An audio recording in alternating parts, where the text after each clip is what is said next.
என் கூட அட்ஜஸ்ட் பண்ணினாதான் வேலை உங்களுக்கு. இல்ல கிடையாது. பெண்களுக்கு பாதுகாப்பா எனக்கு டிவிக்கே ஓட்டு போடுங்க, விஜய் எனக்கு ஓட்டு போடுங்க. 67 கேஸ் ஃபைல் ஆயிருக்கு. அது பெண்களுக்கு எதிரானது. அது மட்டுமே. அதுல 45 டிவிக்கு. அந்த பேட்ஜ் பார்த்தோன்னா பயந்துருவாங்க நினைச்சுக்கிறாங்க போல. அப்படிலாம் கிடையாது, பயப்பட மாட்டாங்க. உங்க கட்சியை காரி துப்புறானுங்க. ஏய் நான் யாரு தெரியுமா? டிவிக்கு. யாரும் பயப்பட மாட்டாங்க பிரதர், யாரும் பயப்பட மாட்டாங்க. போலீஸ் கிட்ட போய் டிவிக்கு என்ன பண்ணுவாங்க? சாரி சார் உட்கார வைப்பாங்க. சிங்க பெண்ணு கையிலே கை வச்சிட்டாங்க. எங்க சிங்கப்பெண் கிட்ட நகை திருட்டுறாங்க. தளபதி விஜய் இல்ல, தளபதி விஜய் தான் கத்திருந்தானுங்க. இப்ப வேணும்னா ஏன் ஜோசப் விஜய் கத்த வேண்டிய அவசியம்? அதுவும் கோயில்ல கத்த வேண்டிய அவசியம் என்ன?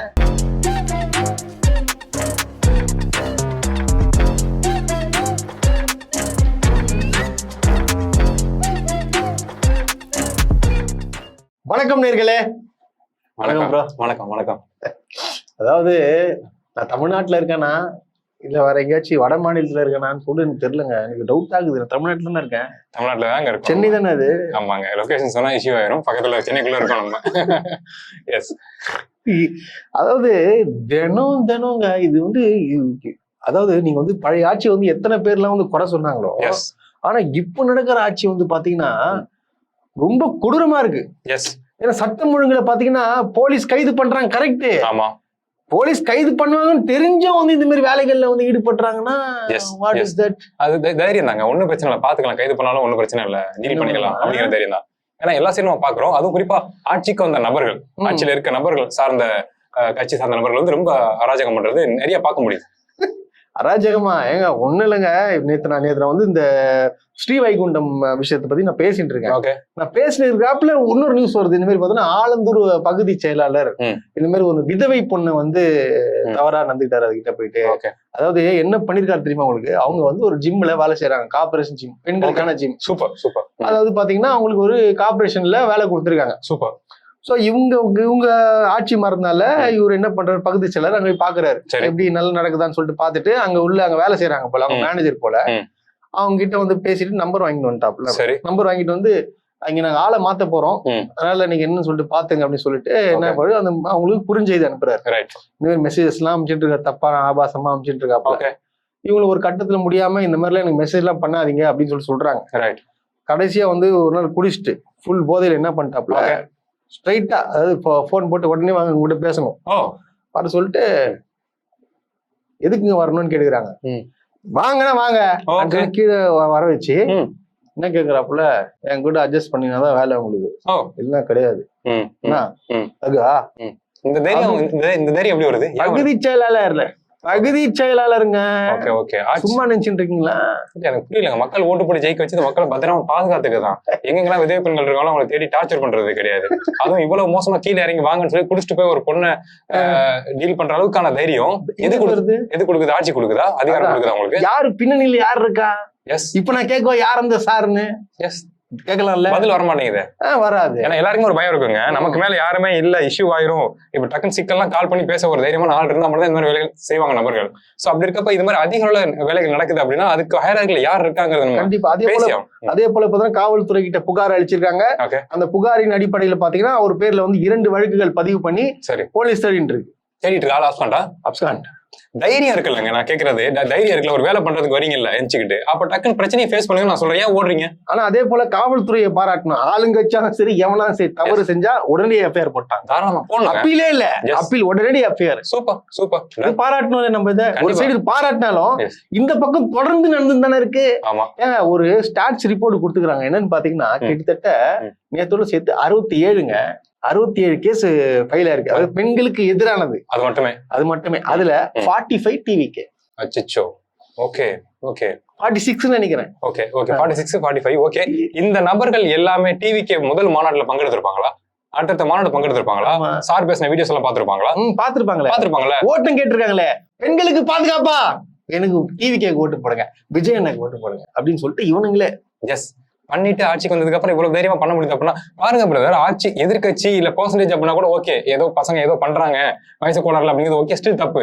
ஆனா ஆட்சிக்கு வந்ததுக்கு அப்புறம் எவ்வளவு பொறுப்புணர்வோட இருக்கணும். நீங்க கெட்ட பசங்களா இருந்தாலும் கெட்ட உணர்வுகள் கொண்ட மனிதர்களா இருந்தாலும் நம்ம ஆட்சி நடக்குது, நம்ம அண்ணனோட ஆட்சி நடக்குது, அவங்க பாயிண்ட் ஆஃப் வியூ சொல்றேன், அவங்க அண்ணனோட ஆட்சி நடக்குது, அவங்க தலைவர் ஆட்சி நடக்குதுங்கிறப்ப நம்ம கட்டுக்கோப்பா இருக்கணும், உணர்ச்சியில கண்ட்ரோல் பண்ணிக்கணும்னு இருக்கு. கண்டிப்பா. சோ அதை தாண்டி 46 பேர் பொறுப்புல இருக்க நிர்வாகிகள் இந்த வேலையை செய்யறாங்க அப்படின்னா இது கட்டவிழ்த்து விடப்பட்ட மாதிரி தான் இருக்குது. இந்த பக்கம் வந்து அவரு சட்ட ஒழுங்கா பாதுகாக்கிறதுக்கு, பெண்களுக்கான குற்றங்களை பாதுகாக்கிறதுக்கு சிங்கப்பெண் படை வந்து லோட் பண்ணிட்டு இருக்காரு.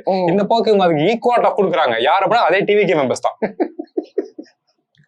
டிவிக்கு ஏங்க அப்படி பண்றாங்க? எதுன்னு என்ன பண்றாங்க? என்ன ரீசன் இருக்கு அதுல? இல்ல அது சரி, ஓகே, நான் சாப்பிட்டா சொல்றேன். என்ன விஷயம், நாங்க பெண்களை மதிச்சாலே அந்த மாதிரி எண்ணங்கள் தோணாது. இல்ல அப்ரோச் பண்ணவங்க டீசென்டான அப்ரோச் மெத்தட் இருக்கு, அதுவே பெண்களுக்கு பிடிக்கும் வச்சுங்களேன். சோ அப்படி இருக்கப்ப இவங்க ஏன் இதை பண்றாங்க அப்படின்னா அவங்களோட மனநிலை அப்படி வளர்ந்து வந்திருக்காங்க. இல்ல சாரோட படங்கள் நான் சொல்றேன், அதான் சொல்றேன், டீசென்டா இப்படிதான் சொல்ல முடியும். இதை தாண்டி ஹார்டா வேணாங்கிறேன். சோ சாரோட படங்கள்ல ரீசெண்டா ஒரு 5-6 படங்கள் வந்து பெண்ணிய சொந்தமான படங்கள் பேசியிருக்காரு. வேல்யூ இருந்துச்சு, சூப்பரா இருந்துச்சு, ஹிட், எல்லாம் மெகா ஹிட். ஆனா அதுக்கு முன்னாடி கொஞ்சம் தள்ளி போனீங்க அப்படின்னா முழுக்க அந்த ஆணாதிக்க சிந்தனை கொண்ட படங்கள் தான் பயங்கரமா. அதை வந்து விசடிச்சு செலிப்ரேட் பண்ண பசங்க தானே, அதை ஸ்டேட்டஸ் வச்ச பசங்க தானே. சோ அப்படி இருக்கப்ப எது ஈஸி? எல்லாத்தையும் கண்ட்ரோல் பண்ணிட்டு அமைதியா கண்ட்ரோலா இருக்கிறது ஈஸியா, இல்ல இஷ்டத்துக்கு வாழ்றது ஈஸியா, ஆணாதிக்கத்தோட வாழ்றது ஈஸியா? அதானே ஈஸி. சோ அவங்க அதை கையில எடுத்துக்கிறாங்கன்னு நான் சொல்றேன். போதும், இதோட சாப்பிட்டா முடிச்சுக்கலாம். ஏன்னா இன்னும் டீட்டெயிலா போனோம் அப்படின்னா அதுக்கான ஹிஸ்டரி ஏன் இப்படி பண்றாங்கிறது நமக்கு தெரியும். அது ஃபர்ஸ்ட்ல இருந்து ஆரம்பிச்சு கொண்டு வரலாம். அது ரொம்ப ஹார்டா ஹிட் ஆயிரும். அதனால சொல்றேன். இது ஒரு அமைச்சரே வந்து நேற்று பாத்தீங்கன்னா தாம்பரம் அமைச்சர், தாம்பரத்துல எம்எல்ஏ அவரு இப்ப அமைச்சரா இருக்காரு. அவரை போயிட்டு கேக்குறாங்க, அதாவது என்ன கேக்குறாங்க பாத்தீங்கன்னா, திமுக ஆட்சி மேல நடக்கும்போது பார்த்தா அவ்வளவு பழி போட்டீங்களே, இப்போ உங்க டிவிகே நிர்வாகிகள் எல்லாம் இப்படி பண்றாங்களே, இதை பத்தி என்ன நினைக்கிறேன்னு சொல்லிட்டு பதில் சொல்லாம போயினே இருக்காரு. சொல்லணும்ல, பதில் சொல்லணும்ல, கேள்வி பதில் சொல்லணும். யாரா இருந்தாலும் அரெஸ்ட் தான். ஆமா, சொல்லணும்ல, சொல்ல வேண்டியது. எதுக்கு போறீங்க? எஸ், உங்க ஆட்சி நடக்குது, நடவடிக்கை எடுக்கப்படும் மட்டும் சொல்லிட்டு போயிடுறீங்க. தெளிவா சொல்லியே. எஸ், குனிஞ்சு ஒயருக்குள்ள குனிஞ்சு அடி போயிட்டு இருக்காப்ல. அந்த வீடியோ போடுப்பா.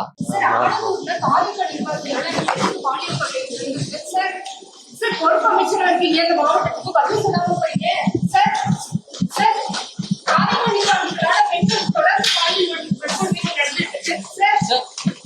ஏன் இப்படி பண்றாங்க அவங்க? இல்ல அது ஆக்சுவலா என்ன விஷயம்னாங்க, எதையுமே கண்ட்ரோல் பண்ண முடியலங்கிற ஒரு சிச்சுவேஷன் தான் இப்படி பண்ணுவாங்க. எதுவுமே பதில் சொல்ல முடியாது. ஏன் அப்படின்னா நீங்க இப்போ சொல்லலாம், ஸ்டேட்மெண்ட் கூட எல்லாருமே டிவில இருக்கு, எல்லாருமே எல்லா பொறுப்பாளரும் சொல்லலாம், நாங்க எங்க ஆட்சியில பெண்களுக்கான குற்றங்கள் நடந்துச்சு அப்படின்னா சமரசமே இல்லாம நடவடிக்கை எடுப்போம்னு சொல்லலாம். ஆனா சொல்லி அடுத்த 1 ஹவருக்குள்ள நடக்குது. அப்போ இவங்க தலைவன் பேச்சே இவங்க கேட்கல. கரெக்டா? எஸ். ஒன்லி நான் விஜயை பார்த்தா போதுன்னு நினைக்கிறவங்களுக்கு அப்படி தலைவன்றத தலைவன் அப்படின்னா பார்வை பார்த்தாலே அடங்கிடணும். சோ அவன் தான் தலைவன். கரெக்டா? ஆனா இங்க எது வச்சு நீங்க ஓட்டு கேட்டீங்க? அது பெண்களுக்கு பாதுகாப்பு இல்ல, நாங்க வந்து பெண்களுக்கு பாதுகாப்பு கொடுப்போம், இதை வச்சுதான் மெயின் அஜெண்டா யூஸ் பண்ணி ஓட்டு கேட்டீங்க. அண்ணா அண்ணா அண்ணா அண்ணான்னு சொல்லி ஓட்டு கேட்டீங்க. கரெக்டா? ஆனா இப்ப என்ன ஆச்சு? இங்க அப்படியே மாறுது. அப்ப தலைவன் பேச்சு நீங்க கேட்க மாட்டீங்க. இதுல ரொம்ப குழப்பமான விஷயம், பதட்டத்துக்குரிய விஷயம் என்ன அப்படின்னாங்க, பெண்களுக்கு எதிரான குற்றங்கள் டிஎம்கே ஆட்சியில் நடந்துச்சுன்னு கேட்டா ஆமா நடந்துச்சு, சமூக விரோதிகளும் நடந்துச்சு. அங்க பொறுப்பாளர் தப்பு பண்ணாங்க இல்லைன்னு சொல்லவே இல்லை. ஆனா சமூக விரோதிகள் அதிகம் நடந்துச்சு. இந்த பக்கம் பார்த்தா பெண்களுக்கான குற்றங்கள் அதிகம் நடக்குதுன்னு சொல்லி அதை பேஸா வச்சு எலெக்ஷன்ல நீங்க வந்து கருத்துக்களை முன் வச்சு எதிர்கருத்துக்களை முன் வச்சு ஜெயிச்சிட்டீங்க. இந்த பக்கம் தவறுகள் அதே மாதிரி நடக்குது, நமக்கு அது புரியுது. ஆனா செய்யறது யாருன்னு பார்த்தா டிவிகே கவுண்ட் அதிகமா இருக்கு. கண்டிப்பா. அப்ப எந்த தகுதியின் அடிப்படையில் நீங்க வந்து வாக்கு கேட்டீங்க, சரி பண்ண முடியும்னு சொன்னீங்க. நான் இப்போ ஒரு எந்த கட்சியில இருந்தாலும் சரி, அந்த கட்சியோட ஆட்சி நடக்கும்போது அவன் கட்டுக்கோப்பா தான் இருக்கணும். எதிர்கட்சியா இருந்தா என்ன வேணா நீ பண்ணலாம். ஆனா ஒரு ஆட்சியில அமர வச்சுட்டு ஒரு கஷ்டப்பட்டு உட்கார வச்சு என்னென்னமோ ரீல்ஸ போட்டு அதை போட்டு சிஎம் ஆக்கி விட்டுங்க. இப்போ அவருக்கு அவ பேர் உண்டாக்குறது யாரு? அதே அவங்கதான். ஆனா இப்ப நீங்க கேட்டுன்னு வச்சீங்க, டிஎம்கே தூண்டுதல தான் பண்ணிருக்கான். ஓகே டிஎம்கே தூண்டுதல் தான் பண்ணிக்கிறேன்னு சொல்றாங்க. அப்படியாங்க? அப்ப இவங்களை மாத்த முடியுமா? இல்ல, பாசிபிலிட்டி ரொம்ப கம்மிங்க. ஏன் அப்படின்னா நீங்க நல்லா கவனிச்சு பாருங்க, நீங்க சொன்ன அதே பாயிண்ட் தான். நம்ம அண்ணன் ஆட்சிக்கு வந்துட்டாரு, சோ பெண்களுக்கு எதிரான குற்றங்கள் தடுப்பேன்னு சொல்லிட்டாரு, சிக்கல்கள் நடந்துகிட்டு இருக்கு, அதுக்கேற சிங்கப்பெண் படையை கூட உருவாக்கி வச்சிருக்காருங்கிறப்ப அதை பாக்குற இளைஞர்கள் கொஞ்சமாவது மாறணும். சிங்கப்பெண் படை எதுக்கு அண்ணன் உருவாக்குறாரு? அவங்க பாயிண்ட் ஆஃப் படி சொல்றேன். அண்ணன் அவங்க தலைவர் ஏன் உருவாக்குறாரு அப்படின்னா பெண்களுக்கான குற்றங்கள் அதிகமா இருக்கு, தமிழ்நாட்டுல கண்ட்ரோல் பண்ண முடியல, சமூக விரோதிகள் அதிகமாட்டாங்க. சோ அதை மேனேஜ் பண்றதுக்கு அண்ணன் வந்து இந்த பிளான் பண்ணிருக்காருங்கிறத பசங்க, அவங்க கட்சி பசங்க புரிஞ்சுட்டாங்கன்னா கொள்கை இல்லைங்கிறது ஓகே தாங்க. ஆனா ஒரு மனுஷன் செயல்படுறாருல, நான் மரியாதைக்குரிய முதலமைச்சர் விஜய் சார் சொல்றேன். சோ ஒரு மனுஷன் இயங்குறாருல, அதை பார்த்தா புரியல உங்களுக்கு. கஷ்டப்படுறாரு, மேனேஜ் பண்ண முடியல, ரொம்ப சிக்கல் இருக்கு. சோ அதுக்காக வச்சு ஐம்புலங்களை அடக்கிட்டு உட்காருவோன்னு கூட முடியல பாருங்க. பாவம், அவ்வளவு விமர்சனம் வருது ஒரு மேல, மூடிக்கின்னு உட்காரணும், நம்மளாலதான் வந்து கெட்ட பேர் உருவாகுதுங்கிற அந்த ஒரு மனப்பான்மை வருதா எங்களுக்கு? ஓகே. இந்த இடத்துல இன்னொரு கேள்வி நான் கேட்டுக்கிறேங்க. இந்த விஷயங்கள்லாம் நீங்க பாக்குறீங்கல்ல, இன்ஸ்டாகிராம் ஸ்க்ரோல் பண்றீங்க, டிவிகேக்கு சப்போர்ட் பண்ண பெண்கள், ஓட் பண்ண பெண்கள், நீங்க எப்படி உணர்றீங்க இந்த சிச்சுவேஷன்ல? ஓப்பனா சொல்லலாம், தப்பு இல்லை. ஏன்னா டிவிகே சம்பந்தப்பட்ட நபர்களே, பொறுப்பாளர்களே ஆட்சிக்கு வந்ததுக்கு அப்புறம் இவ்வளவு சாதாரணமான தவறுகளை மிக மோசமான கொடூரங்க கட்டாயப்படுத்துறாங்க. பெண்கள்கிட்ட போய் கட்டாயப்படுத்தி ஃபோர்ஸ் பண்றாங்க. அதிகாரத்துக்கு வந்ததுக்கு அப்புறம் அதிகாரத்தை பயன்படுத்தி இதை டிவி கேட்க ஓட் பண்ண பெண்கள் எப்படி பாக்குறீங்க? தயவு செஞ்சு அமைதியா இருக்காதீங்க, இது தப்பு. அதே போல இதை விடுங்க, பொள்ளாச்சியை விட கொடூர சம்பவம் நடக்குது. எனக்கு தெரிஞ்சு இந்த சேலம் விஷயத்த தோண்டினாங்கன்னா தோண்ட வந்துட்டு இருக்கோம். ஏன்னா ஒரு மளிகை கடையில உட்காந்துன்னு பெண்களை வந்து பண்ணி அதை கூட இருந்துட்டு வீடியோ எடுத்து, அதாவது ஒருத்தங்க பாத்துருக்காங்க அந்த போனை எடுத்து பார்த்தாக்கு எடுத்துட்டு 1000க்கு மேற்பட்ட வந்து ஆபாச வீடியோக்கள் இருக்கிறாங்க, அவங்க எடுத்த வீடியோ இருக்காங்க. அப்போ எப்பாற்படனா இருப்பான் அவங்க டிவிக்கு நிர்வாகி. எனக்கு ஒரு பதட்டம் ஆக்சுவலா உண்டாகுதுங்க. என்ன ஆக போகுது? நம்ம பர்சனல் லைஃப்ல மாதிரி நடக்குது அப்படின்னா நம்மளே ஸ்ட்ரெயிட்டா டீல் பண்ண போறோம், சட்டத்துட்டு போய் நம்ம சரண்டர் ஆக போறோம், அது வேற கணக்கு வச்சுங்களேன். ஆனா சொசைட்டிக்குள்ள பாக்குறப்ப இந்த மாதிரி விஷயங்கள் செய்யற நபர்கள், செஞ்சிட்டு இருக்க நபர்கள் எந்த கான்பிடன்ஸ்ல செய்யறாங்க அப்படின்னா நம்ம மாட்டோங்கிற கான்பிடன்ஸ் செஞ்சுட்டு இருக்காங்க. சோ மாட்டிக்கிறாங்க. அப்ப யோசிச்சு பாருங்க, மாட்டோங்கிற கான்பிடன்ஸ்ல எவ்வளவு பேர் இந்த வேலையை செஞ்சுக்கிட்டு இருப்பாங்க. இப்ப நடந்துட்டு இருக்கு வேலைகள் நடந்துட்டு இருக்கு. எனக்கு அதுதான் நிறைய இருக்கும், நிறைய வரப்போகுது பிரதர். எனக்கு அதுதான் பயமா பதட்டமா இருக்குங்கிற. ஏன்னா வந்து சட்டத்திட்டத்தை பார்த்து பயப்பட மாட்டாங்க, அவங்க அண்ணன் சொல்ற விஷயங்களையும் பார்த்து பயப்பட மாட்டாங்க, கான்பிடன்டா ஒரு விஷயத்தை செஞ்சுக்கிட்டு இருக்காங்க. சோ அதுதான் எனக்கு பயமா இருக்கு. ஏன்னா அதான் சொல்லலாம், நம்ம பர்சனல் வேற மாதிரி டீல் பண்ணலாம். ஆனா இதே ஈக்குவலா சொசைட்டிக்குள்ள பெண்கள் பாதிக்கப்பட்டுக்கிட்டு இருக்காங்க. இப்ப யாருக்கிட்டே ஒரு வீடியோ இருக்கு, ஒரு பெண் அழுதுகிட்டு இருப்பாங்க இந்த மொமெண்ட்லங்கிறது நீங்க பயத்தை உண்டாக்கு. கண்டிப்பாங்க. அதே போல எல்லாமே டிவிக்கு, அதாவது பாருங்க இவங்க தப்பு பண்றது ஃபுல்லாவே என்ன, இப்போ நம்ம வந்து ஒரு விஷயம் போறோம்னு வச்சுங்களேன், நம்ம பயமா இருக்கும். ஒரு வேளை மிச்சுன்னு வச்சுக்கோ, திமுக நிர்வாகி சொல்லிட்டு நம்ம உஷாரா போவோம், பார்த்து பயந்து போவோம். இவங்க என்ன பண்றானுங்க, பேட்ச ஒண்ணு குத்திக்கிறானுங்க, துண்டை ஒண்ணு போட்டுக்கிறானுங்க, கொடியை ஒண்ணு கட்டிக்கிறானுங்க. நிக்கவே முடியல ஒருத்தன் போத வண்டியை கொண்டு போய் இச்சிட்டான். அவன் எப்படி போறான் பாருங்க, வீடியோ பாருங்களேன்.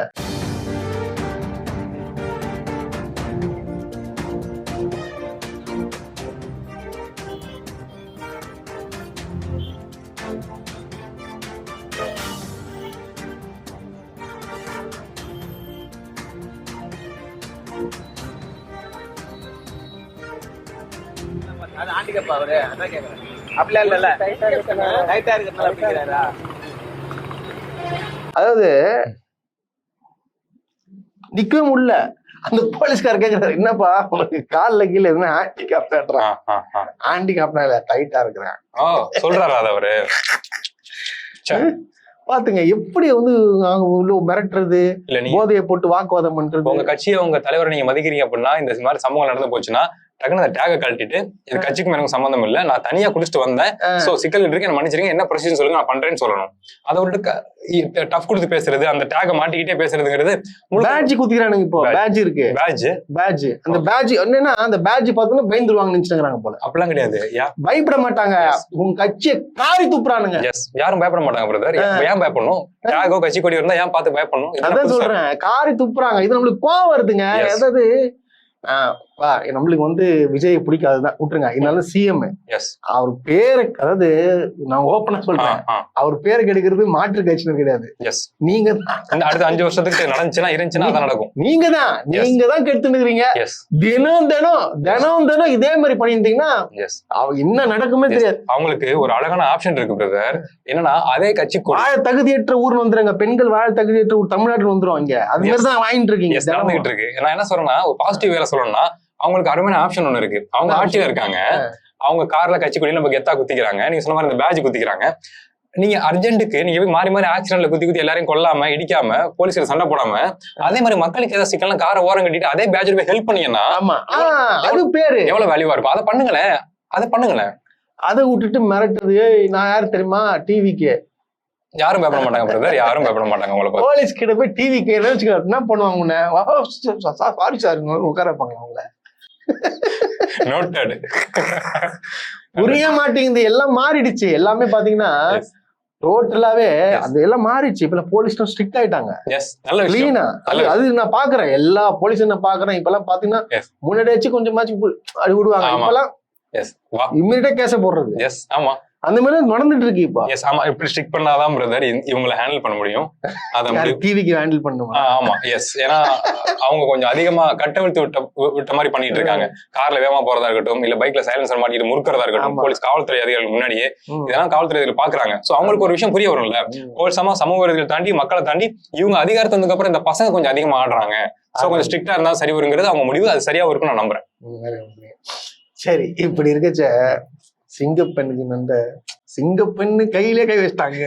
எங்க சிங்கப்பெண் கிட்ட நகை திருட்டுகிறாங்க. சிங்கப்பெண் சீருடைக்கு மாறி அணிவகுப்பு பயிற்சியில் ஈடுபடுவதற்காக தனது கையில் இருந்த பிரேஸ்லெட் மற்றும் மோதிரங்களை கழற்றி தான் கையோடு எடுத்துச் சென்ற பையில் சுடிதாருக்கு நடுவில் மறைத்து வைத்துள்ளார். கைப்பையை போலீஸ் வாகனத்தில் வைத்த கிருபா பயிற்சிக்கு சென்றுவிட்டு திரும்பிய போது அவரது கைப்பை மாயமானது. நகை வைத்திருந்த பை களவு போனது குறித்து சிங்கப்பெண் உதவி ஆய்வாளர் கிருபா முதலில் திருமுல்லைவாயல் காவல் நிலையத்தில் புகார் அளிக்க சென்றார். போலீஸ் அணிவகுப்பு நடந்த இடம் ஆவடி காவல் நிலைய எல்லைக்குள் வருவதாக கூறி அங்கிருந்தவர்கள் அறிவுறுத்தலின் பேரில் ஆவடி காவல் நிலையத்திற்கு சென்று புகார் அளித்தார். தப்பு ரொம்ப பெரிய தப்பு. மனசாட்சி படி நடந்துக்கலாமே கொஞ்சமா. அது வந்து நூத்துக்கு அதாவது ஒரு 5 நிமிஷம் நியூஸ்ன்னு வச்சுக்கல 35-40 வாட்டி சிங்கப்பெண் சிங்கப்பெண். ரஞ்சித் சார் தான் சிங்கப்பெண் சிங்கப்பெண் கிட்டேயே சூறையாடி விட்டனர் நகையை. இல்ல சிரிக்கிறோம், ஆனா நகை போச்சுன்னா ரொம்ப வருத்தங்க. அவங்க கஷ்டப்பட்டு சேர்த்து வச்சிருங்க. அப்ப இந்த காலத்துல எப்படி உயர்ந்துட்டு இருக்கு ஏன் அப்படின்னா அவங்க சிங்கப்பெண் அப்படிங்கிறப்ப அந்த திட்டத்துக்குள்ள வராங்க, செயல்பட போறாங்க, இப்ப அந்த யூனிஃபார்ம் போட்டு நிக்க போறாங்க அப்படிங்கிறப்ப விஜய் சார் முன்னாடி எவ்வளவு கான்பிடண்டா போயிருப்பாங்க. அந்த ஆவடி பகுதியில் நடந்தா சொல்றாங்க, அந்த காம்பவுண்ட் நடந்தா சொல்றாங்க. சோ அப்ப அந்த பெட்டாலியன் அந்த வேனுக்குள்ள வச்சிருக்காங்கன்னா காவல்துறை அதிகாரிகள் எவ்வளவு கான்பிடண்டா வச்சுட்டு போயிருப்பாங்க சொல்றாங்க. அதுக்குள்ளேயுமே துணிக்குள்ள மறைச்சு வச்சு அவங்க பண்ணிருக்காங்க. சோ அப்பவும் யாரோ ஒருத்தவங்க, எனக்கு யாருன்னு தெரியல, எக்ஸாக்டா தெரிய மாட்டேங்குது, சொன்னா டேர்ம்ல இஷ்யூ ஆயிரும். சோ யாரோ அந்த 26 பேருக்குள்ள உள்ள இருந்தவங்களுக்குள்ள நியூஸ்ல அதான் சொல்றாங்க. அதான் சொல்றாங்க அந்த டீமுக்குள்ள சிங்கப்பெண் டீமுக்குள்ள இருந்த யாரோ ஒருத்தவங்க பண்ணிருக்கதா மாதிரி சொல்றாங்க. விசாரணை தெரிய வந்துரும். பாசிபிலிட்டிஸ் பிளஸ் ஒரு டிரைவர் இருக்காரு. யார் அந்த வேலையை பார்த்ததுங்கிறது அபிஷியலா வந்துச்சுன்னா நம்ம அதை கொஞ்சம் ஹியூமராவே அப்ரோச் விரைவில் வந்துரும் உறுதியா வந்துரும். ஏன்னா அந்த 26 பேருக்குள்ள யாராவது எடுத்திருக்காங்க. கண்டிப்பா. ஆனா பாருங்க, இது ரொம்ப அநியாயமான ஒரு செயல். ஏன்னா பெண்களுக்கு பாதுகாப்புன்னு ஒரு இடத்துல போயிட்டு அந்த பெண்ணோட நகையவே தூக்குறாங்க. அந்த பாதுகாப்பு திட்டம் நடந்த ப்ராசஸ் ஏரியாலேயே. அப்படின்னா பாதுகாப்புங்கிறது என்ன? பாதுகாப்பு கேள்விக்குறி தானே, அவ்வளவுதான் விஷயம். தொடர்ந்து கேள்விக்குறியா இருக்கு. அதுக்கப்புறம் பாத்தீங்கன்னா நம்ம லாரன்ஸ் தெரியல, தெரியுங்க. நான் Facebookல அவரோட அரசியல் அதாவது இப்ப வந்து அவங்க அம்மா ஒத்துக்குனாங்களாம், நீங்க இப்போ அரசியல் பண்ணுங்க, நீ வந்து எலிஜிபிள், நீ இப்போ நீங்க பண்ணுங்க அப்படின்னு சொல்லிட்டாங்களா. அதனால இப்போ ஒரு அரசியல் வந்து மக்கள் கிட்ட வந்து கேட்கறாராம். எங்க வீட்டுல அரசியல் பண்ண எங்க வீட்டுல ஒத்துக்கவே மாட்டாங்க, நான் பண்ணிட்டுதான் இருக்கேன். வீட்டோட முடிவு கேட்க மாட்டேங்கன்னா எனக்கு என்ன தோணுதோ அதான் நான் பண்ணுவேன். அதனை வீட்டுல ஒத்துக்கிட்டு நீ போ அப்படின்னா அரசியலுக்குள்ள போய் எது கேட்டாலும் அம்மா கேட்டுதான் செய்வா. இல்ல தொண்டனா செயல்படலாம், தப்பு இல்ல. தலைவராகிறதுக்கு ஓகே, அம்மா பேச்சு கேட்டு டக்குன்னு தலைவராகிறதுக்கு அவ்வளவு ஈஸியா இருக்கு அரசியல். தமிழக அரசியல் அவ்வளவு ஈஸி ஆக்கிட்டீங்களா நீங்க? அதான் ஒரு சென்டிமெண்ட் கொண்டு வராப்புல, அம்மா சென்டிமெண்ட் அப்படியே மக்களிடையே. நேற்று பாத்தீங்கன்னா அவர் வந்து பேசும்போது கூட என்ன பண்ணிட்டாரு, ஒரு 6 பேரை பேணிக்கு வச்சு நான் தான் உதவி பண்ணிட்டு இருக்கேன், 23 வருஷம் வளர்த்துட்டு இருக்கேன். கரெக்ட். நீங்க உங்க காசு கொடுக்குறீங்களா இல்ல என்ஜிஓல இருந்து வருதா? எஸ். இப்ப நான் ஒரு என்ஜிஓ நடத்துறேன், நான் 100 பேரை நான் எடுத்து நான் வளர்க்க போறேன். புரியுது. அந்த மாதிரிதான் நீங்க பண்றீங்க. புரியுது. ஏங்க ஹெல்ப் பண்ணுங்க, தப்பு இல்ல, நல்ல விஷயம். ஆனா இதை வச்சு நீங்க அரசியலுக்கு வந்து ஜெயிக்கணுன்றது அதுதான் தவறா. என்ன எக்ஸாக்ட்லி என்ன டேர்ம் நாங்க நம்ம கேள்வி கேட்கிறோம். நிறைய நபர்கள் நம்ம மாதிரி திராவிட சித்தாந்தம் கொண்ட நபர்கள் கேள்வி கேட்கிறோம். ஆனா அவங்க டார்கெட் பண்ற ஆடியன்ஸ் யாருன்னு சொல்லுங்க. சென்டிமெண்ட்டுக்கு யார் விழுவா? அதே எந்த லேடிஸ் விழுவாங்க? டிவிக்கு இருக்கவங்க, அவங்க தான் சப்போர்ட் பண்ணுவாங்க. அவங்க விழுந்துருவாங்க, எல்லாம் ஆல்ரெடி விழுந்திருக்காங்க, எலெக்ஷன்ல ஓட் போட்டிருக்காங்க நம்பி, ஸ்டில் இன்னும் செலிப்ரேட் பண்ணிருக்காங்களே. சோ அவங்கள வீக்கா கொண்டு வரணும், என்ன சொல்றது, பிரெயின் வாஷ் பண்ணணும் அப்படின்னா அம்மா சென்டிமெண்ட் உள்ள கொண்டு வரணும். சென்டிமெண்ட் உள்ள வந்துருச்சு. அதை தாண்டி அந்த சார் விஜய் சார் ஒரு அப்ரோச் கொடுத்தாருல, தம்பிங்களா தங்கச்சிங்களா நண்பாங்களா நம்பிக்கலாம்னு சொல்லி உங்ககிட்ட நான் வந்து கேட்கிறேன், எனக்கு ஓட் பண்ணு சொல்லி ஒரு மூணுக்கு எடுத்தாருல. சோ அதே மீட் எடுக்கிறாரு. உங்ககிட்ட நான் சொல்றேன், உங்ககிட்ட நான் கேட்கிறேன், நீங்க சொல்லுங்க. என்ன எனக்கு ஒன்றும் புரியல, நம்ம வேணாம் சொன்னா வரமாட்டாரா? ஆமா, அதுதான் தெரியல எனக்கு. இப்போ திருச்சி இடைத்தேர்தல் நிக்கிறேன்னு சொல்லிட்டாப்ல. அதாவது இவருடைய ஸ்டாண்ட்ஸ் நீங்க எடுத்து பாத்தீங்கன்னா ஜல்லிக்கட்டுல இருந்து ஸ்டார்ட் பண்றாருங்க. ஜல்லிக்கட்டுல உங்களுக்கே தெரியும், நான் தான் பண்ணேன், நான் தான் எல்லாமே பண்ணேன், நான் தான் 1 கோடி ரூபாய் கொடுத்தேன். யாரும் அங்க எதுவும் பண்ணல. அதாவது இவருக்கு நான் தான் கொடுத்தேன், நான் தான் ஜல்லிக்கட்டு நான் தான் ரெடி பண்ணேன், போராட்டத்துக்கு ரெடி பண்ணேன்னு சொல்லிட்டு ஒரு பண்ணாப்புல. அது ஒரு ஏகப்பட்ட வந்துச்சு, கான்ட்ரோவர்சி கிரியேட் பண்ணிட்டு போயிட்டாப்புல. அங்க எத்தனை பேரு ஒரு இஸ்லாமியர்களும் சரி, அங்க எங்கெங்க இருந்து வந்து இவங்க சாப்பாடு பசங்க சாப்பிடுவாங்க அங்க கண்ணார பார்த்தேன். அங்க யாராவது கொடுத்தீங்கன்னு பாத்தீங்களா? என்னென்ன விஷயங்கள் செஞ்சுட்டு போனாங்க தெரியுமா? சத்தமே இல்லாம பெரிய பெரிய விஷயம் செஞ்சுட்டு போனாங்க. சத்தமே இல்லாம சும்மா வந்து டெய்லி ஒரு பேட்டியை கொடுத்துட்டு, ஆனா கடைசியா வந்து போலீஸ் தடியடி நடத்த போது ஆளு அப்ஸ்காண்ட் வந்து நின்று வாங்குறதானே. வாங்கிருக்கணும்ல இளைஞருக்காக நிக்கிறீங்கன்னா ஆளு காணும். முன்னாடி தகவல் வந்துருச்சு, கிளம்பிட்டாங்க. தகவல் வச்சு கிளம்பிட்டு எனக்கு வந்து கழுத்து முறிவு ஏற்பட்டுச்சுன்னு சொல்லிட்டு ஒரு கட்டு போட்டு வந்துட்டாப்ல. எஸ் அவர் ஒரு பாசிட்டிவ் சைன் தாங்க, அவரு பாசிட்டிவ் ஹோப் தான். அவர் பெரிய விஷயம் பண்ணிட்டு தான் இருக்காரு லைஃப்ல. ஆனா அதை யூஸ் பண்ணி மேனிபுலேட் பண்றதுக்குள்ள மக்கள் இதான் பண்றாங்க. அதை நீங்க பண்ணக்கூடாது. அப்ப இத்தனை வருஷம் நீங்க பண்ற விஷயங்கள் எல்லாம் இதுக்காக தானா? இதுக்காக இந்த பிளானோட தான் நீங்க பண்ணீங்களா? அப்ப நாங்க தான் முட்டாள்தனமா ஓகே இவர் எல்லாம் சப்போர்ட் பண்ணி ஹெல்ப் பண்ணிட்டு இருக்காங்க நம்பி நாங்க உங்களுக்கு வந்து பாசிட்டிவான விஷயங்களை கொடுத்துட்டு இருந்தோமா?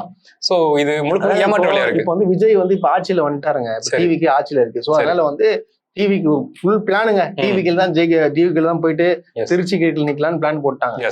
சோ அதுக்காக தான் வந்து இப்ப என்ன பண்றாரு, சரி இதான் கரெக்டான டைம் நம்ம உள்ள பூந்துடலாம் அப்படின்னு சொல்லிட்டு உள்ள வராப்புல. ஜனங்க தான் என்ன சினிமா நடிகர் வந்தாலே ஓட்டு போட்டுற போது, இவ திருச்சிக்கு இருந்ததால இப்ப நம்ம இவ்வளவு தூரம் பேசுறோம்ல, அவர் எம்எல்ஏவும் நிக்க போறாரு. ஜனங்களுக்கு புரியாது அதை எவ்வளவு கரெக்டா பண்றாங்கன்னு பாருங்க. இதையும் சொன்னாலுமே வந்து ஏன் அழுகுறீங்கன்னு கேட்பாங்க. புரியல, நாங்க அழுகல, உங்க மூளை அழுதுகிட்டு இருக்கு. உண்மைன்னு ஒண்ணு இருக்கேடா, அதை புரிஞ்சுக்க மாட்டேன்னு சொல்லி உங்க மூளை ஒரு ஜட்மெண்டல் மூளை இருக்குல்ல, உங்க மூளை அதை அழுதுட்டு இருக்கு. அதை புரிவிக்க நான் ட்ரை பண்றேன். பாருங்க, ஃபர்ஸ்ட் அம்மா சென்டிமெண்ட், அந்த பசங்க டிவிகே பாய்ஸ் அம்மா சென்டிமெண்ட். அதுக்கப்புறம் பொதுவாக சீமான் சார் மேல டிவிகே பாய்ஸ்க்கு ஒரு ஹேட்டட் இருக்கு, அதை எடுக்கிறாரு பாருங்க. ராகுல் அரன் சார் அரசியலுக்கு வர்றதுக்கு எதுக்கு சீமான் சார் பத்தி எடுக்கணும்னு நான் கேட்கிறேன். எனக்கு எதிராக வந்து பேசினாரு, என்னை பத்தி பேசினாரு, அதே சாப்பிட்டா சொல்றது நம்ம அண்ணன் தான், வேற யாரும் இல்ல, சீமான் அண்ணன் தான் நமக்கு இதை பண்ணாரு அப்படின்னு சொல்லி அந்த டாபிக் எடுக்கிறது. மீன்ஸ் உங்களுக்கு புரியுதா, அவர் உங்களுக்கு எதிரி கிடையாது, உங்களுக்கு ஹேட்டட் இல்ல, என்னையும் அவர் ஹேட் பண்றாரு. சோ அப்ப உங்க சப்போர்ட் எனக்கு வேணும் அப்படின்னு சொல்லி அவ்வளவு நேக்கா உங்க மூளையில யூஸ் பண்ணிட்டு இருக்காங்கப்பா. அதாவது நம்ம என்ன சொல்றோம்னா, லாரன்ஸ் சார் அரசியல் வேண்டாம், நீங்க என்ன பண்ணுங்க, இப்ப வரைக்கும் என்ன பண்ணிருந்தீங்களோ அதையே தொடர்ந்து பண்ணுங்க, இதுதான் நம்ம சொல்றது.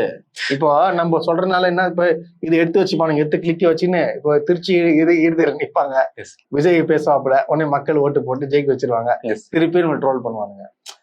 நீங்க ட்ரோல் பண்ணதுனால பண்ணிக்கோங்க, ஆனா யாருக்கு ஆபத்து பின் விளைவுகள் ஏற்பட போகுதுன்றது உங்களுக்கு தெரிய மாட்டேங்குது. எந்திரன் படம் பாத்திருக்கீங்களாங்க, அது எவால்வ் ஆயிரும், எமோஷன்ஸ் வந்துடும் அதுக்கு. அப்ப கோரா சொல்லுவாரு இனிமேதான் இருக்கு அப்படிம்பாரு. அது மாதிரி இனிமேதான் இருக்கு. ஆப்வியஸ்லி இன்னும் ஆரம்பிக்கல. ஆக்சுவலா நீங்க சொன்னீங்க 46 சொன்னீங்க, வருத்தமா இருக்கு பெண்களுக்கு என்ன குற்றாங்க. இது சும்மா ஆரம்பம் தான், இது ஸ்டார்டிங் தான். எஸ், சீரியஸ்லி தொடர்ந்துனே இருக்கும்ன்றீங்க. ஆப்வியஸ்லி நடக்குங்க, அதுதான் இயற்கையின் போக்கு. நீங்க பாருங்க என்ன நடக்குதுன்னு பாருங்க. நிறைய பெண்கள் வந்து என்ன பண்றாங்க, பயப்படுறாங்க கம்ப்ளைண்ட் கொடுக்கறதுக்கு. ஏன்னா இப்ப டிவிக்கு நிர்வாகியாம அவங்க தான் ஆட்சி இருக்கு, அவங்க ஏதாச்சும் பண்றாங்கன்னு சொல்லிட்டு நிறைய பெண்கள் பயப்படுறாங்க. இத வந்து நீங்க தைரியமா வந்து இப்ப நீங்க கொடுக்குறேன் தூக்கி வச்சு என்ன பண்ணுவாங்க, ஏன்னா அந்த அளவுக்கு இருக்கிறாங்க வெறித்தனமா போலீஸ் இப்போ. ஆமா ஆமா, தாராளமா கொடுக்கணும். இதுல பயப்படுறதுக்கு ஒண்ணுமே இல்ல சிஸ்டர்ஸ், அதெல்லாம் பயப்படாதீங்க, முன் வாங்க, உறுதியா வாங்க. அவ்வளவு ஸ்ட்ராங்கா நீங்க வந்து எதுக்கு நான் சொல்றேன்னாங்க, இந்த சினிமா படங்கள் பார்த்துட்டு அது மாதிரி இருக்காங்க போல எம்எல்ஏஸ் எல்லாம், வில்லன்கள் மிரட்டிடுவாங்க, தூக்கிடுவாங்க, அப்பெல்லாம் எந்த கதையும் கிடையாது. கருத்து சுதந்திரம் இருக்குது, அதே நம்ம தாராளமா பயன்படுத்தி பேசிட்டு இருக்கோம். சோ அப்ப நீங்க பாதிக்கப்படுறீங்க அப்படின்னா உறுதியா நீங்க வந்து அதை பதிவு பண்ணணும் கம்ப்ளைண்டா. அப்பதான் சொசைட்டிக்கு தெரிய வரும். கண்டிப்பா காவல்துறை ரொம்ப உறுதியா இருக்காங்க, உங்களுக்கு உறுதியா சப்போர்ட் பண்ணுவாங்க. கண்டிப்பா. அப்புறம் நம்ம அறநிலையத்துறை அமைச்சர் இருக்காரு ரமேஷ், ஆமா, அவங்க வந்து ஏதோ கோயில் போயிருக்காப்புல, அது என்ன கோயில் சொல்லி சரியா தெரியல. அங்கிருந்து போய் நின்ற உடனே அங்கிருந்து பக்கத்துல இருந்து எவனோ ஒருத்தன் அண்ணன் ஜோசப் விஜய் கோயிலுக்குள்ள இந்த மாதிரி பண்ணாதீங்கன்னு சொல்லிட்டேன்.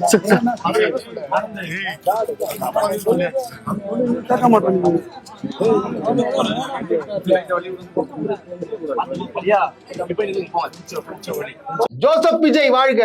ஏன் கோயிலுக்குள்ள அது ஜோசப் விஜய், அது என்னது தமிழ்நாடு அமைதி, இது அமைதி பூங்கா இருக்கிறது பிடிக்கலையா? இது தேவையில்லாதானே இது. அதாவது வேணும்னே கலவரத்தை ஏற்படுத்தணும், ஏதாச்சும் ஒரு கான்ட்ரவர்சி கிரியேட் பண்ணுன்ற ஒரே நோக்கத்தோட அந்த கோயிலுக்குள்ள ஜோசப் விஜய் கத்துறான். ஆமா ஆமா, அதாவது தளபதி விஜய் இல்ல தளபதி விஜய் தான் கத்திருந்தானுங்க. இப்ப வேணும்னே ஏன் ஜோசப் விஜய் கத்த வேண்டிய அவசியம், அதுவும் கோயில்ல கத்த வேண்டிய அவசியம் என்ன? எஸ், ஒரு தடவை கத்தி பாப்போங்கிறதா, கத்தி பாப்போம்னா என்ன அதிர்வலை உண்டாகுது பாப்போம், சோசியல் மீடியால பேசுறாங்களா, சிக்கல்கள் உண்டாகுதா, பதட்டத்து உண்டாகுதா, இல்ல ஸ்பேஸ் கிடைக்குதா, இதை கத்தலாமா என்ன எல்லா இடத்துலயும் போயிட்டு அப்படிங்கிற மீட்டர் தான் இது நல்ல போக்கே கிடையாதுங்க. அது போக நீங்க கோயிலுக்குள்ள சாரை பத்தி பேர் சொல்லி கத்த வேண்டிய தேவையே கிடையாது, அங்க நடந்துட்டு இருக்கே வேற. மாண்புமிகு அமைச்சர் வந்து டீல் பண்ணிட்டு இருக்காரு ஒரு விஷயத்த. சோ அப்ப நீங்க ஜோசப் விஜயன் கத்துறது முழுக்க அநாகரிகமான செயல். அதை தாண்டி என்ன சொல்றது, தமிழ்நாட்டுல அமைதியை குலைக்கக்கூடிய செயலா இருக்குது. எஸ், அதே போல அந்த மினிஸ்டர் வந்து சொல்லிட்டாப்ல, இங்க கோயில்கள்லாம் வந்து நீ கத்திரவள்ள வச்சுக்காது இந்த மாதிரி அவங்கள்ட்ட சொல்லிட்டேன். கரெக்டா ஓப்பனா சொல்லிட்டாப்ல டீல் பண்றாரு. அது வந்து சில என்ன சொல்றான், இது வந்து செட்டிங், வேணும்னே வந்து கத்த விட்டு இவர் மிரட்டுறதுன்னு சொல்லி செட்டிங் போட்டாங்க. எதுவும் நம்ம முடியே அப்படின்றாங்க, நம்ம முடியே தெரியல இப்படி நமக்கு யோசிக்க தோணுது. ஆமா, பண்றாங்க, பண்ணக்கூடிய ஆட்கள் தானே. அதனால இது ஒரு விஷயத்த கிரியேட் பண்ணி பாருங்க, இது வந்து ஒரு பூம் ஆயிடுச்சு இப்போ. ஆமா, இது ஒண்ணுமே இல்லது. எஸ், கோயிலு ஜோசப், எஸ், இந்த வார்த்தை யூஸ் பண்ண கூடாது, எவனா இருந்தாலும் பிடிக்கணும். ஆமா, ஆனா கத்துனாரு அமைச்சர், கரெக்டா திட்டுறாப்புல. எஸ், நல்ல ஏன்னா வாய்ஸ் கிளாரிட்டியோட வருது. ஆமா, கிளியரா வருது. Yes, okay. அதனாலதான் கேக்குறேன். வேற ஒண்ணு, நீங்க கத்துறதா இருந்தா மாண்புமிகு முதலமைச்சர் ஜோசப் விஜய் சார் அப்படின்னு கத்தணும். தளபதி விஜய் சார்னு சொல்லு, தளபதி கத்துனீங்க நீங்க. ஆமா, ஏன் ஜோசப் விஜய் கத்துறீங்க? எதுக்கு இப்ப ஜோசப் விஜய் கத்துற? லைட்டா ஏதோ ஒரு பேசு பொருளா மாத்தலாம் டவுட் வருதா? இருக்கு, தாராளமா இருக்கு. அது எவன் பண்றதுன்னு தெரியல. தாராளமா அந்த ஒர்க் எல்லாம் பண்ணுவாங்க. ஏன்னா அதான் பிளானே. மீன்ஸ் அரசியல் மக்களுக்கான அரசியல் கிடையாது. ரீல்ஸ்ல எப்படி அதிக வியூஸ் வாங்கலாம், ரீச் வாங்கலாம்ங்கிறதுக்கான அரசியல் தான் நடந்துகிட்டு இருக்கு. சோ ஆப்வியஸ்லி அந்த டவுட் நமக்கு வருது.